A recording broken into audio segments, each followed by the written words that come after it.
Tonight, the son of the former Premier, Christina Keneally, avoids jail after fabricating evidence that put an innocent man behind bars. He deserved jail, and by rights he should have gone.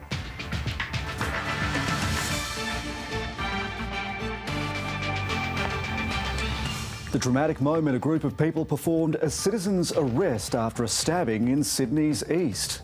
Bulk billing rates on the rise, but many people still struggle to afford doctors' visits. And a police rescue of a different kind. A curious 3-year-old finds his way into a shopping centre claw machine before officers broke him out.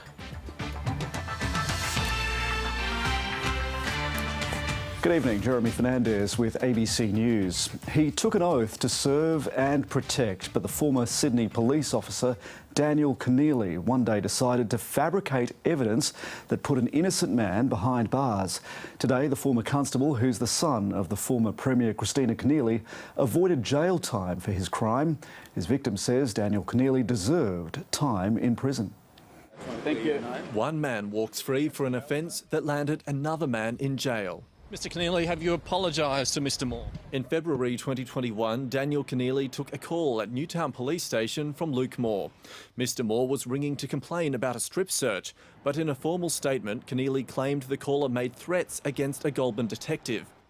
Mr Moore was charged and spent 3 weeks behind bars until a recording proved the quotes Keneally attributed to him were invented. Police withdrew the case and instead charged Keneally with fabricating evidence. Are you worried about going to jail, Daniel? The offence is punishable by up to 10 years jail. At the last minute, his mother, the former Premier Christina Keneally, provided a letter of support, but it wasn't taken into account. The magistrate, Rodney Brender, handed him a 15-month intensive correction order, meaning the sentence will be served in the community. You did not plan it, you had no apparent motive, and you were a junior police officer.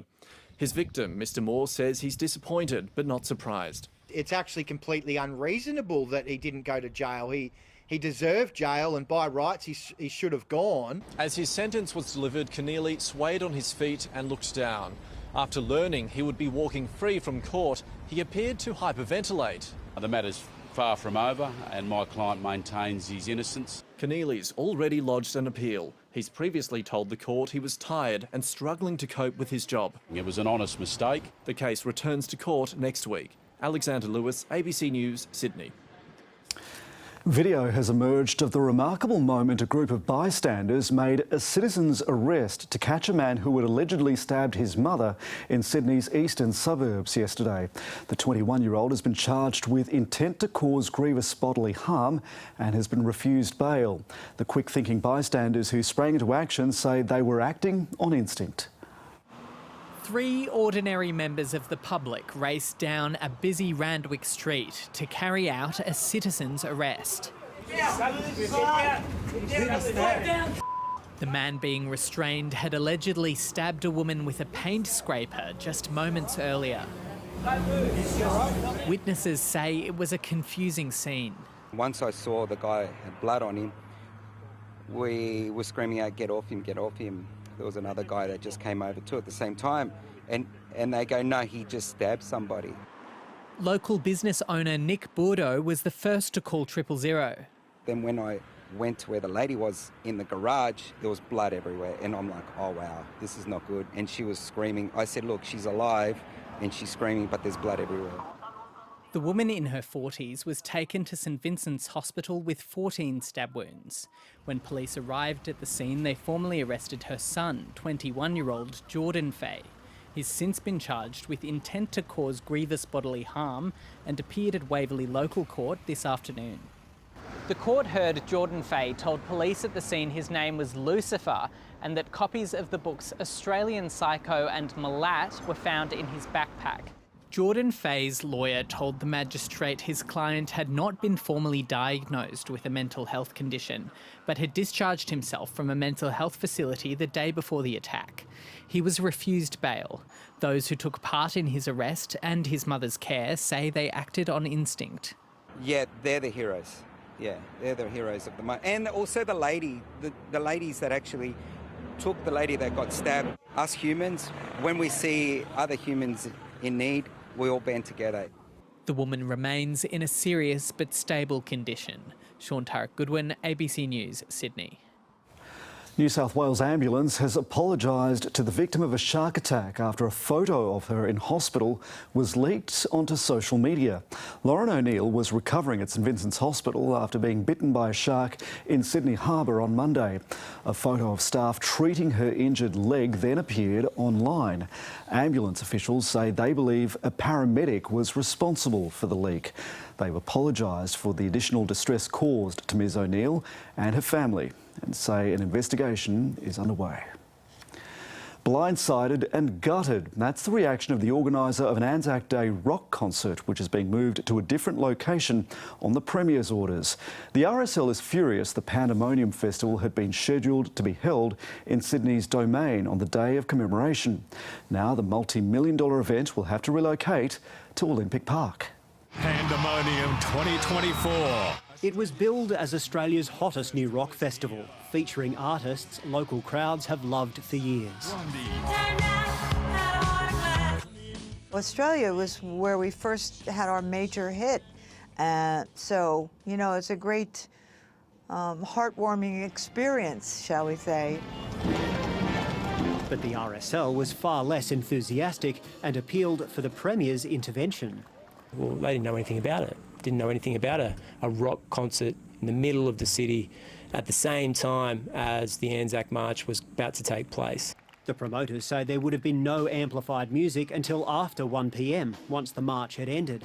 They also promised to donate to veteran support groups, so they weren't expecting objections. Not only blindsided, I was gutted, to be honest with you. And then to get that email, which was just black and white, bang, we're pulling the rug from underneath you. It was like, well, hang on, it's just, I've got over $3 million worth of artists and talents invested into that show. While the first half of Anzac Day is always reflective, the afternoons can take on a different tone, and the former Liberal Veterans Affairs Minister, himself a former serviceman, thinks the Premier is overreacting. We have the races on Randwick on Anzac Day, 2 NRL matches, AFL games, retailers trading, cinemas operating. So long as they don't disrespect the Anzac tradition and wait until after the march is finished, I reckon most veterans will be joining me in enjoying our freedoms. Isn't this why we served? The Premier says the football and the races are both long-standing Anzac Day traditions that have the support of the RSL. This event does not. I think that's the key difference here, and we have to take our share of responsibility for that and blame for that the New South Wales government. It went on too long. He says his government's commitment to live music remains for every other day of the year. Nick Dole, ABC News, Sydney. The UN's main agency providing aid for Palestinians is under pressure to restore confidence in its operations before its money runs out at the end of this month. At least 12 donor countries, including Australia, have temporarily suspended funding for UNRWA after Israeli allegations against some of its workers. At one of only 3 entry points into Gaza. And the police officers are pushing and shoving, and the protesters are doing the same. Israeli protesters try to blockade trucks from entering. Hundreds have descended upon the Kerem Shalom border crossing for a week now, demanding no aid for Gaza until all hostages are released. In another blow for civilians in Gaza, the Israeli Prime Minister met with ambassadors to the UN, telling them the biggest UN aid provider to Palestinians must go. UNRWA is totally infiltrated with Hamas. The agency fired 9 workers and launched an investigation after Israel claimed they had participated in Hamas's October 7 attack. UNRWA's life-saving services should not be jeopardized by the alleged actions of a few individuals. The allegations prompted several countries, including Australia, to halt funds for UNRWA. These are deeply concerning allegations, and we have made clear they need to be thoroughly investigated. The UN agency is now in a race to persuade donors that they have responded inappropriately before money runs out at the end of this month. Time is everything. A new UNICEF report says supplies of nutritional food are virtually finished. Another confronting figure from UNICEF. An estimated 19,000 children in Gaza are now orphans or have no adult to care for them. This girl was delivered by C-section. Her mother was killed by an Israeli bomb before she could name her child. We've lost connection with her relatives. Nobody came. Born into a dreadful war and a bleak future. The girl with no name. John Lyons, ABC News, Jerusalem. The jury in the Kurtley Beale sexual assault trial has been shown handwritten notes by his accuser in preparation for confronting him with the allegations. The trial has heard the complainant wrote that the purpose of the recorded phone call was to convince him he was guilty. When Kurtley Beale was called by his accuser in early 2023, he had no idea police were secretly recording, and at the time, she had pre-written notes nearby.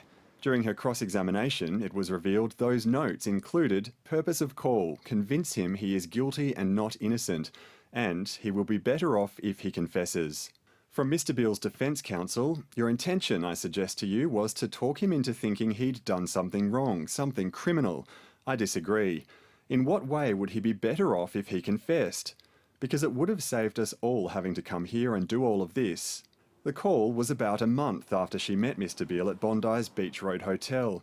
She's alleged Mr Beale groped her in the main bar and forced her into oral sex in a toilet cubicle of the male bathroom. Mr Beale has pleaded not guilty to 1 count of sexual intercourse without consent and 2 of sexual touching. The woman's notes also said, "Act friendly and normal. I know you. I don't want to make a big deal out of this, but I want to put it behind me. I'm sure we will see each other again." The woman admitted she lied to Mr Beale on the call when she denied she was recording. The night at the pub followed an argument with her fiancé. Margaret Caneen has accused the woman of using a consensual encounter to falsely turn herself into a victim so her fiancé would treat her with love and sympathy. The complainant's fiancé is now in the witness box. He's told the court they were having a tiff that night. He said his partner initially told him that Kurtley Beale had tried to kiss her in the bathroom, and he replied that it was weird. Jamie McKinnell, ABC News, Sydney. On the 40th anniversary of Medicare, new government data shows bulk billing rates are on the rise. It follows last year's budget, which raised the incentive paid to GPs when they bulk bill children, pensioners and concession card holders. Doctors are welcoming the news, but say there's still a long way to go to make doctors' visits more affordable for all. Okay, so next week for the board report, we'll need... Once Gemma Sims has paid rent and all of her family's costs, she doesn't have much left for visits to the doctor. When I do access a GP, which I haven't for a very long time, it's really expensive. She has a healthcare card, but she says she hasn't been able to find any clinics that bulk bill, and she's been prioritising her children's medical appointments. I'm missing out. I haven't been to the GP in at least 3 years. To help people like Gemma, in last year's budget, the government raised the incentive it pays to GPs to bulk bill. It says it's working. In the first 2 months, bulk billing rose 2.1 percentage points. In November and December alone, just 2 months, there were 360,000 additional free visits to the doctor. The Health Minister says some of the biggest increases in these appointments have been in regional areas and in Tasmania, where bulk billing rates have been low.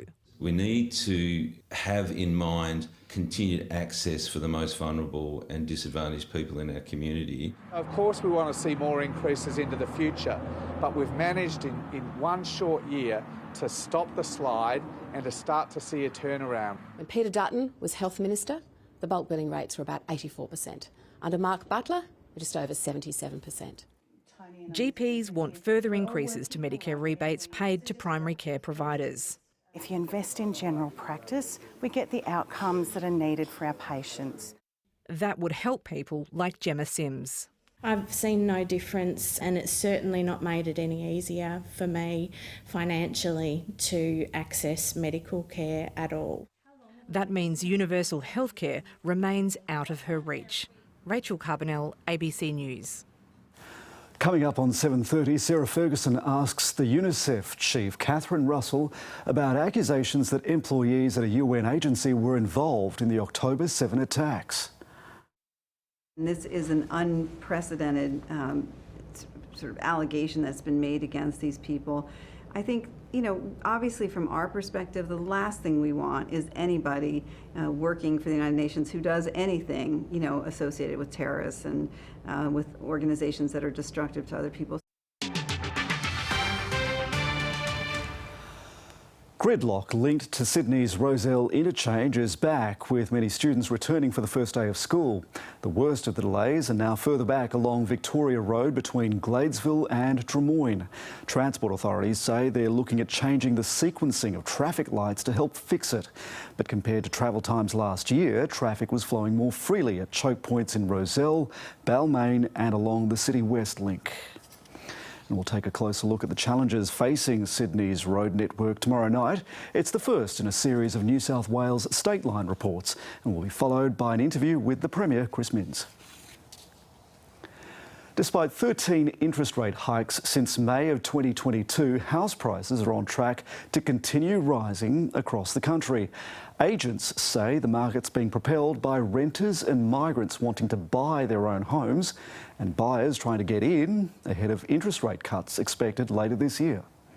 And $1,050,000 for the third final call. In Australia's second biggest property market, buyers are holding their nerve. All finished. Well, the bids here, ladies and gentlemen, formally pass the property into this lady here. She'll have first and exclusive rights at the vendor's reserve. Behind closed doors and after some negotiation on price, Natalie manages to secure her first home.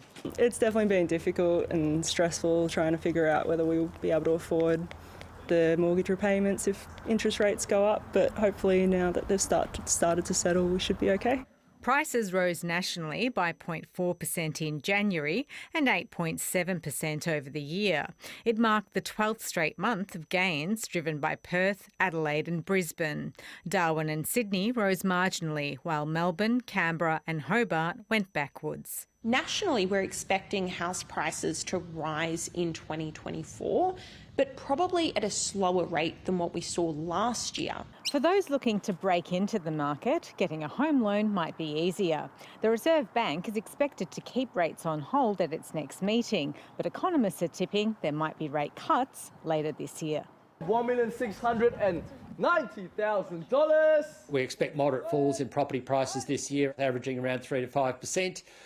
Lower interest rates might provide a bit of support later this year, but the big risk to all of this on the downside is if unemployment rises significantly, and that could result in deeper falls in property prices. For now, finding a dream home is still hard for most. Nassim Khadem, ABC News. The Australian Institute of Sport's new universal guidelines on concussion recommends all children sit out sport for at least 21 days after a head knock. The advice for grassroots and professional sports is being broadly welcomed. 17-year-old Brianna Wong knows all about concussions. I had symptoms for about a week and a bit, which was blurred vision. I had migraines. It was pretty bad.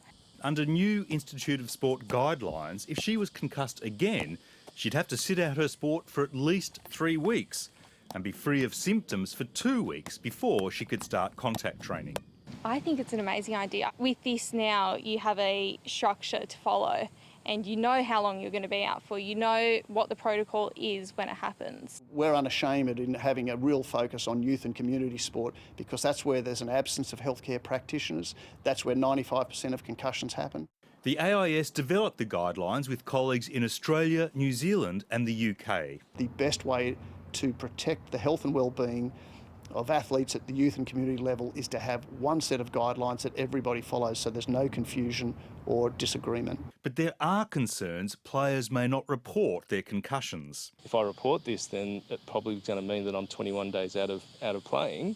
Then they may or may not be likely to report it. Brianna's father, Terry, would have the job of explaining the guidelines to more than 100 coaches at his local club. It does come down to education. I think most of our coaches and managers want to make sure that their players' welfare is at the forefront. The AIS has also recommended professional athletes not return to contact sport until they've been free of concussion symptoms for at least 10 days. That would be a big extension on the current guidelines for the country's biggest football codes, Rugby League and Australian rules. A spokesman for the Australian Rugby League Commission told the ABC it's reviewing the Institute of Sport's guidelines to see how they could apply to Rugby League, while the AFL is also reviewing its current concussion guidelines ahead of the 2024 season. David Mark, ABC News. Some of the world's leading social media companies are being accused of having blood on their hands. During a fiery hearing in the US Senate, 5 tech bosses were grilled over whether they're doing enough to protect children on their platforms. The faces of the young and vulnerable held up as tech chiefs from 5 of the biggest social media companies took the oath. This is my daughter, Olivia. This is our son, Matthew. Look at how beautiful Miriam is. Republicans and Democrats want big tech to answer for the abuse and exploitation of children on their platforms. I know you don't mean it to be so, but you have blood on your hands. You have a product. You have a product that's killing people. 37% of teenage girls between 13 and 15 were exposed to unwanted nudity in a week on Instagram. You knew about it. Who did you fire? The boss of Facebook and Instagram, Mark Zuckerberg, came under the most scrutiny. Would you like to apologize for what you've done to these good people? No one should have to go through the things that your families have suffered. Senator, we are devastated. The head of Snapchat was also under fire. There are a number of parents who've children have been able to access illegal drugs on your platform. What do you say to those parents? We work very hard to block all search terms related to drugs from our platform. The CEOs defended their business practices, including child safety features. We make careful product design choices to help make our app inhospitable to those seeking to harm teens. It is time for a federal standard to criminalize the sharing of non-consensual intimate material. There is a proposed law to rein in tech companies and hold them accountable for what's shared on their platforms. In a Congress paralysed by partisan divides and political infighting, even agreement on this issue hasn't been enough to change the landscape yet. Carrington Clark, ABC News, Washington. And if you or someone you know needs help, please contact Beyond Blue or Lifeline. Let's take a look at finance now. Here's Alan Kohler. America's interest rate setting committee met last night, and after the meeting it was a game of two halves. The statement came first, and in it the Fed went from talking about when rates might go up to when they might go down, which is called shifting from a tightening bias to an easing bias. And then Chairman Jerome Powell held a press conference and was asked, "What about March?" And he replied, "Nah, sorry, unlikely." The US dollar jumped at that point, and on the share market, shoulders and prices slumped. So the Aussie dollar fell, and Australian share prices fell also for the first time in almost a fortnight. The banks that have been running hot had the biggest falls, while the lithium miners went down as well, as usual. But look, financial market punters might be gnashing what's left of their teeth, but this is good. The Federal Reserve has managed to get inflation under control without a recession and with barely an increase in unemployment at all. It's called immaculate disinflation. Markets and the Fed members themselves are forecasting much lower US interest rates, down from 5.25% to 3%. And that's good news for Aussie borrowers as well, because the Reserve Bank won't want to be a shag on a rock with a cash rate above 4% when that happens. And speaking of Aussie borrowers, as you've heard, the other side of the ledger, the asset side, is still rising, or at least the national median house price is, although it is getting patchy and the monthly growth rate is well into a decline, as you can see. And that's partly because the shortage is disappearing as the immigration comes down and housing completions rise a bit. And that's finance. The Australian all-rounders Mitch Marsh and Ash Gardner have won the country's highest honour in cricket. Gardner won the Belinda Clark Award for the second time in 3 years to cement herself as one of the world's best players. An all-rounder, Gardner's bowling shone. She broke the all-time record for most wickets by a women's cricketer in a calendar year. Marsh has been recognised after a season highlighted by an Ashes century and 200s at the World Cup. He fought back tears and laughter when accepting the Allan Border Medal and thanked his captain and coach. You believed in me. and I don't really know. I can't thank you enough for just believing in me. And I'm a bit fat at times, and I love a beer, but.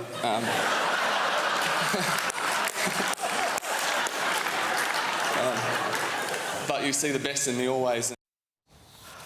Our next story gives a whole new meaning to Toy Story. An inquisitive toddler determined to get hold of a plushie somehow managed to get inside a claw toy machine. But he had no way out until officers from a tactical crime squad did their thing. It was a case of claw and order after mischievous 3-year-old Ethan Hopper climbed into this toy machine dispenser in Brisbane's south. Glass? Perfect. Glass. It took him seconds to get in after evading his parents. If he goes to that back corner, you can tab it to this one here. Yeah. Used to arresting hardened criminals, the quick-thinking officers came up with the perfect tactical response. Are you able to get him to that back corner? Hey, Ethan, go to that back corner. Go over, no, to that corner over there. Go to Mum. To his delight, it was all part of the game. Now, Ethan, cover your eyes, hide. He's peeking. Then, with the swing of a hammer, he was freed. Come here, buddy. There you go. The inquisitive tot later fronted the media with his relieved parents. Well, it's quite funny. I messaged my old man and he asked me how many $2 coins do I have. We can try and win them back. He was stuck for 10 minutes yelling out free toys to his bemused parents. He was having the time of his life. As for when the call came in... And this is a first in 11 years of policing. I wasn't expecting this one to come up. Ethan finally got a cuddly toy as his prize. That's all right. Then it was high fives and a big hug. A cheeky toddler with a cheeky tale to tell. Lexi Hamilton-Smith, ABC News. Let's take a look at the weather now. And Tom, the run of warm and humid days continues for the coast. Yes, Jeremy, the cloud may have cleared from Sydney today, although the humidity remained high above 70% through the afternoon. And Sydney's average humidity in January was around 10 percentage points above normal. And while moisture makes it feel warmer, the air temperature just on its own was also well above the average. Now, Australia's mean January temperature was 1.54 degrees above the baseline 1960 to 1990 average and around 2 degrees above pre-industrial levels. That made it the third warmest January on record with data back to 1910. The January record in 2019, well, that's nearly 3 above that baseline average, which will be hard to beat. Now, for most of the state, it's been a warm start to February. After a low of 20, Sydney climbed to 29 today. That was 3 above the average. A sea breeze formed along the coast in the afternoon, but didn't reach the west until later. That allowed Bankstown and Penrith to reach 32. Clearer skies over the west brought a cooler night. Griffith 11 was 7 below the average, but the east was as much as 5 above average. Maximums today were very warm for February, including 30 at Mossvale, 6 above normal. On the satellite then, well, low cloud cleared from the New South Wales coastline today, but to the north, thick cloud associated with ex-tropical cyclone Kirrily sits around the Gulf.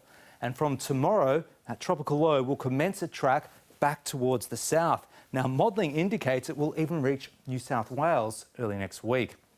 Around the country, looking dry across the south and the west. North Queensland easily will be the wettest part of the country. Now, for our state tomorrow, temperatures will be building, but by Saturday, climbing up to 40 degrees across the west. And by Sunday, a scorching hot north to northwesterly engulfing most of the state. And that heat is likely to be followed by rain as ex-cyclone Kirrily crosses the border on Monday and brings a drenching from the northwest towards the east. Now, I'll have more details on how much rain will fall tomorrow. For the northeast tomorrow then, sunny and warm for the north, mostly sunny for the south and becoming hot away from the coast. Tamworth and Scone 39. For the southeast, a mostly sunny day for the ranges, partly cloudy for the coast and the chance of showers across the Illawarra. To the west then, a sunny day throughout, low 30s for the south, mid-30s across the central west and up to 40 degrees in the north. On the water tomorrow, gales for the far south coast and seas up to 3 metres, calmer conditions for the north. Now for Sydney then, warm and humid tonight, then the chance of early fog tomorrow, mainly in the west, partly cloudy and the chance of a shower but otherwise dry. 28 for the city and up to 32 in the west. The sun will rise at 6:16 And ahead, well, there's a slight chance of a shower again on Saturday. It's more likely inland, 27 to 30. There's our hot northerly on Sunday, 32 for the city, 40 in the west. Staying hot Monday with a shower or two developing, chance of a storm, and then cooler weather from Tuesday, Jeremy. Tom, thank you. Here's Sarah Ferguson with 7:30.